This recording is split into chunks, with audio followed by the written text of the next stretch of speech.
দ্বিতীয় দফার নির্বাচনে ভবানীপুর বিধানসভা কেন্দ্রের মিত্র ইনস্টিটিউটে নিজের ভোটাধিকার প্রয়োগ করলেন তৃণমূল নেতা অভিষেক বন্দ্যোপাধ্যায়। এদিন ভোটদান পর্ব শেষে সাংবাদিকদের মুখোমুখি হয়ে তিনি গণতান্ত্রিক প্রক্রিয়ায় সাধারণ মানুষের অংশগ্রহণের উপর বিশেষ জোর দেন।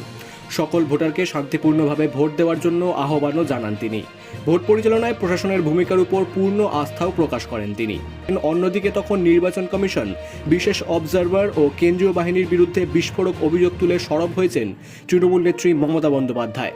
এই দিন তিনি সাংবাদিকদের কাছে সরাসরি অভিযোগ করেন, ভোটের আবহে রাজ্য জুড়ে শুধুমাত্র তৃণমূল কংগ্রেসের নেতা ও কর্মীদের বেছে বেছে টার্গেট করা হচ্ছে।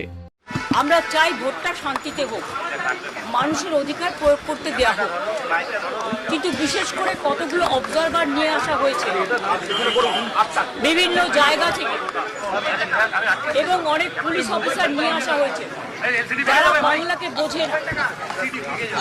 যেমন গতকাল রাত্রে যে অত্যাচার করেছে সারা বাংলা জুড়ে, আমি কিন্তু সারা রাত জেগেছিলাম এবং অবজারভাররা থানায় গিয়ে যে প্রেশার ক্রিয়েট করছে শুধু আমাদের পার্টিকে টার্গেট করে, যে সব তৃণমূল কংগ্রেসের এজেন্টকে গ্রেপ্তার করো।